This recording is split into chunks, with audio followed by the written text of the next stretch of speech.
सब जुडिशियस है, तो ऐसा कहना क्या अभी जायज़ है उनकी तरफ से? देखिए, दो बातें आपने की। एक तो आपने खुद कहा ये सब जुडिस है, जहाँ इनको सूट करता है सब जुडिस कहना, वहाँ ये सब जुडिस कहते हैं।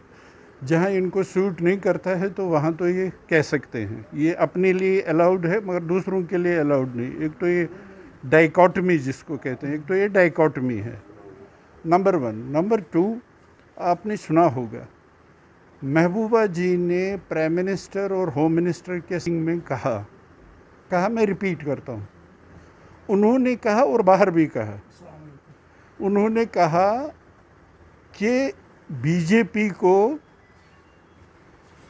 तोड़ने में 70 साल लगे। बल्कि अगर आप देखेंगे 1925 से ये प्लान बन रहा था, इनका मैनिफेस्टो भी था बीजेपी का। इनको 70 साल लगे। इसलिए कितना टाइम लगेगा हमको, वी डोंट नो कितना टाइम लगेगा। मगर ये तो ऐसी बात हुई ना कि ये भी छीना गया, ये भी छीना गया, ये भी छीना गया, हम कुछ नहीं कहेंगे। कहीं तो जाके बात करनी है ना। और किसके लिए बात कर रहे हैं? इंडियन कॉन्स्टिट्यूशन ने जो हुकूक जम्मू कश्मीर के लोगों को दिए थे, हम कहते हैं कि वो हुकूक हमें वापस दे दीजिए। हम इंडियन यूनियन और इंडियन कॉन्स्टिट्यूशन के बाहर बिल्कुल कुछ नहीं मांग रहे हैं। अगर इनको 5 अगस्त करना भी था तो रियासत जम्मू कश्मीर के लोगों को कॉन्फिडेंस में लेना था, उनसे बात करनी थी। अगर 371 दूसरे ही दिन इन्होंने कहा, उनको इंश्योर किया कि 371 के साथ हम हाथ नहीं लगाएंगे। अगर 371 के साथ नहीं हाथ लगा सकते हैं तो हमें ज़रा समझा दीजिए 370 ही को हाथ क्यों लगाएंगे? नंबर 1। नंबर 2, मैं आपको कहूँ, मैं इस वक्त भी कहता हूँ, जो 370 की कॉन्स्टिट्यूशनैलिटी है, मेरा दावा है 370 की जो कॉन्स्टिट्यूशनैलिटी है, जब भी सुप्रीम कोर्ट बैठेगा, मैं चाहूँगा कि Supreme Court as immediately as possible बैठे। अगर वो पॉलिटिक्स नहीं कॉन्स्टिट्यूशनैलिटी देखेंगे, दुनिया की कोई ताकत, लीगल ताकत, कॉन्स्टिट्यूशनल ताकत 370 को नहीं हटा सकती है। आपने देखा होगा जो भी कवानीन इन्होंने हटाए वो हट गए।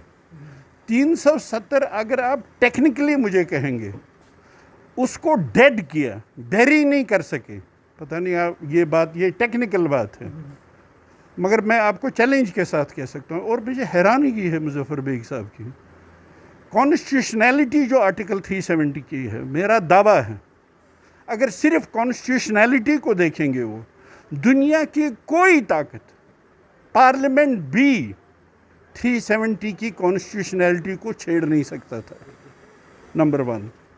नंबर 2, ये दावा कि पार्लियामेंट ने किया, पार्लियामेंट में हमारी मेजॉरिटी है, ऑफ कोर्स इनकी मेजॉरिटी है, मगर पार्लियामेंट के ऊपर भी कोई ताकत है।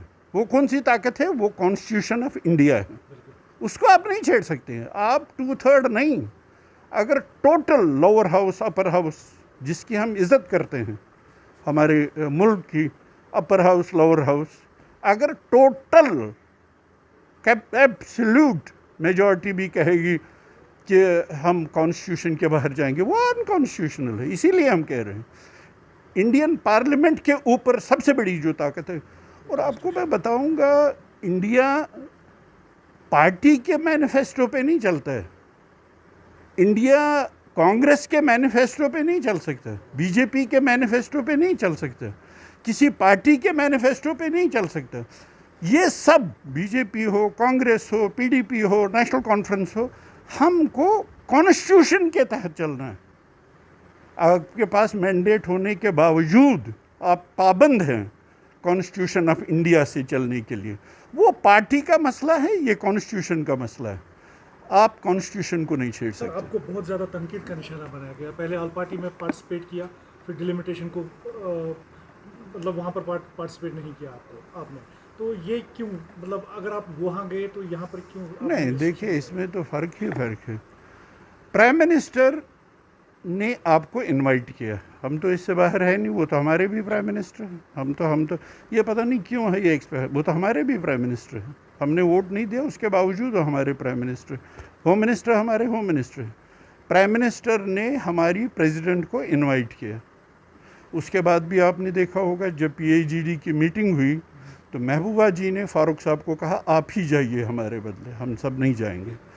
फिर वहीं फारूक साहब के प्रेजेंस में ही उन्होंने, महबूबा जी ने कहा, फारूक साहब ने कहा नहीं, क्योंकि ये पर्सनल नाम पे, आपके नाम पे इनवाइट किया है इसलिए जाना चाहिए। वहाँ वही बात की। डिलिमिटेशन में जाना न जाना हमारी नज़रों में इसमें फ़र्क है। हम जब कहते हैं कि ये सारा अनकॉन्स्टिट्यूशनल हुआ, हमारा दावा है, हमारा मानना है, हमारा कन्विक्शन है ये अनकॉन्स्टिट्यूशनल हुआ है, तो डिलिमिटेशन कमीशन कैसे अलग हुआ? ये पार्ट ऑफ इट है।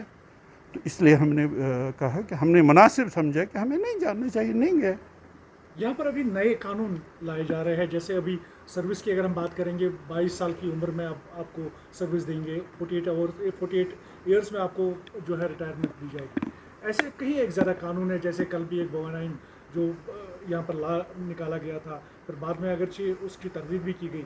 तो ऐसे रूल्स को और ऐसे लॉज को कैसे देखते हैं आप? देखिए, मैं आपको बताऊंगा, एक तो लैंड है, दूसरे लोग हैं। डेमोक्रेटिक सेटअप में, डेमोक्रेसी में है, जो इंडिया डेमोक्रेटिक सेटअप है, डेमोक्रेसी है, इसमें अगर आप लोगों के बगैर चलना चाहते हैं तो ये डेमोक्रेसी की मिजाज के ख़िलाफ़ है।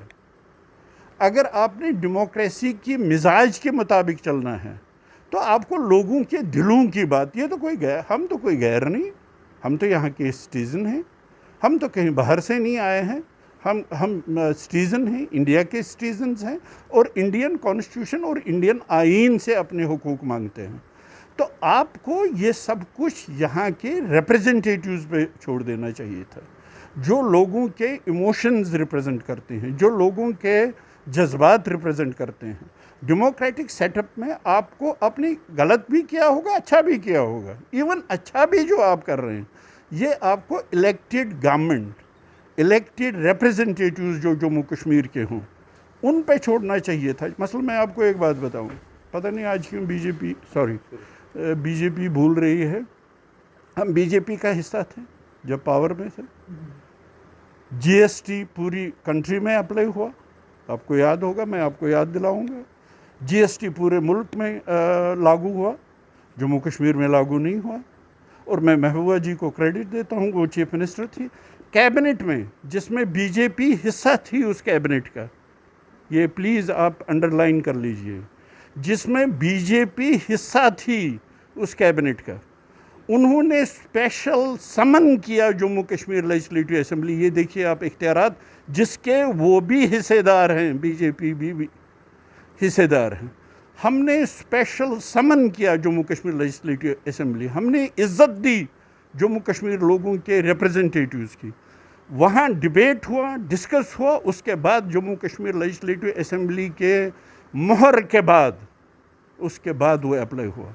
आज पता नहीं बीजेपी क्यों ये सब कुछ बोल रही। बीजेपी हिस्सा थी, बीजेपी ने जब हमारे साथ थी उन दिनों कभी आर्टिकल 370 को हटाने की बात की, बिल्कुल मैं सर ऊपर उठा के आपसे कहूँगा, कभी बात नहीं की। बल्कि अगर आप, हम भूल जाते हैं, बल्कि अगर आप कठुआ रेप केस देखेंगे, क्या ये बीजेपी वही बीजेपी नहीं है? क्या इसके सीनियर कैबिनेट मिनिस्टर्स ने वो जो रेपिस्ट थे उनके हक में वहाँ जुलूस जलसे नहीं किए? क्या महबूबा जी ने स्टैंड नहीं लिया कि मैं तब तक सिविल सेक्रेटरीट नहीं जाऊंगी जब तक आप उन कैबिनेट मिनिस्टर्स को हटाएंगे नहीं जो प्रो रेपिस्ट उन जुलूस जलसों में शामिल थे? उनको हटा के उसके बाद हम असेंबली गए। उन दिनों ये आर्टिकल 3, आप कहेंगे आपने क्या किया? हमने एजेंडा ऑफ अलायंस पे काम किया। हमने कहा आप 370 को छेड़ने की बात नहीं। हम, अगर आप मुझसे पूछेंगे, हमने सियासी क़यामत टाल दी जब तक हम थे। जब हम नहीं रहे उसके बाद इनके मन में जो आए वो कर लिया। Thank you sir, thank you.